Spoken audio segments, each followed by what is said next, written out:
What if wisdom was not about strength but survival? What if the smallest creature in the forest held the sharpest mind? Tonight, we return to the ancient forests of Senegambia, where power prowled on four legs, and cunning hopped quietly in the grass. This is the untold tale of the leopard, the hyena, and the hare. A story of hunger, deceit, and the clever laughter that outlives them all. In the time before men built kingdoms, the forest was its own empire. The trees whispered the laws of nature. The rivers carried gossip from mountain to sea. And the animals, they ruled themselves. But that year the rains came late. The rivers shrank into muddy ribbons. Fruit rotted on branches before ripening. And every creature, from elephant to ant, hungered. Among them was Leopard, king of the hunt, fierce and proud. His golden coat glimmered even under gray skies, but his ribs showed through. Beside him, limping and laughing, came Hyena, his so-called friend, his shadow in mischief. Hyena. O mighty leopard, you used to eat when you pleased. Now look at you, a starving king. Leopard. Silence, scavenger.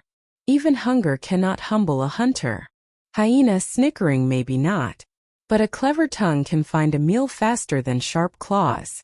They sat beneath a dying baobab thinking, and then Hyena's eyes gleamed.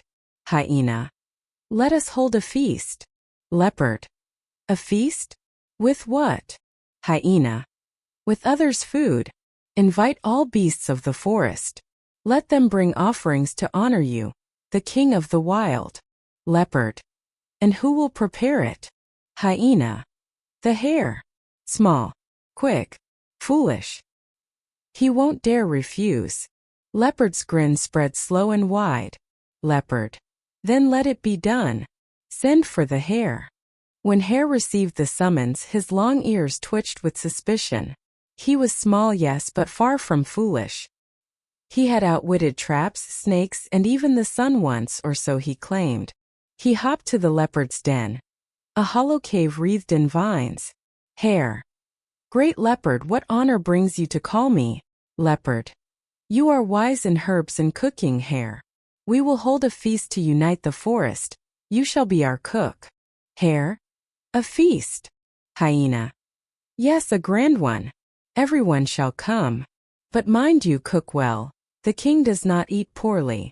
Hare bowed, but his sharp eyes saw the glint of deceit in Hyena's smile. He thought, if they plan to trick me, I must cook my own trick. So he agreed.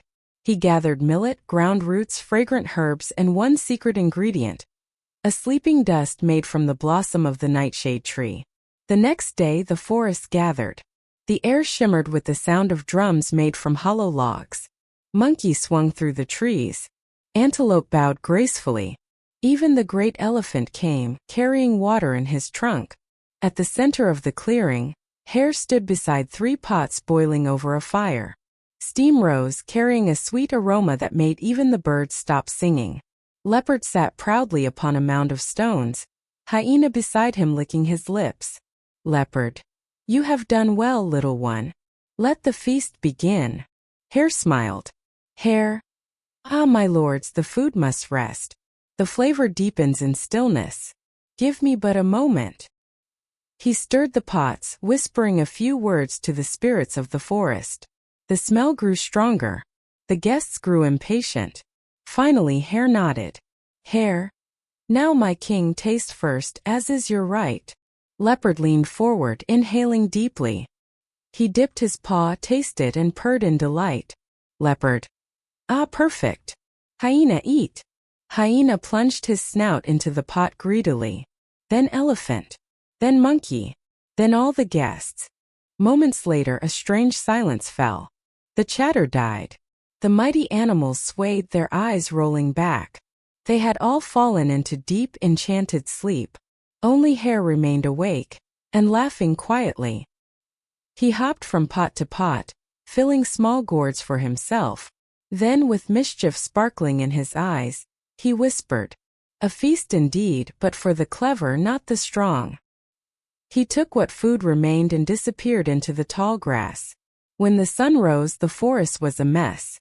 Leopard awoke with a sore head and an empty belly. Hyena groaned beside him, drool hanging from his jaws. Leopard furious. Where is the food? Where is the hare? Hyena. He must have stolen it. Leopard. Find him. Now. They followed the faint prints in the mud, long thin feet, hopping through reeds and roots. Finally they reached a burrow beneath a tree. Smoke drifted from inside, carrying the scent of roasted grain. Hare sat cross-legged, humming, eating from his gourd. Hyena. You thief! Leopard. Prepare to be devoured, trickster. Hare blinked innocently. Hare, oh? You mean the feast? I thought you had finished. You slept so soundly, I didn't wish to disturb you. Leopard snarled. Leopard. Enough lies. You poisoned us. Hare. No poison, mighty one, only patience. The forest teaches that even hunger must sleep. Hyena growled and lunged, but Hare darted aside, vanishing into his burrow. They clawed, dug, and cursed but found nothing. The burrow was empty. Only laughter echoed from beneath the earth. Days later, Leopard and Hyena set another trap. They built a fire and placed a pot of water over it, pretending to cook. When Hare passed by, they waved. Hyena. Brother Hare. Come eat with us. We forgive and forget. Hare smiling, how kind. And what are you cooking? Leopard. A special stew for friends only. Hare leaned closer, peering into the pot. He saw only reflection, his own face staring back. He laughed softly. Hare. A stew of shadows, is it? Then here, let me season it.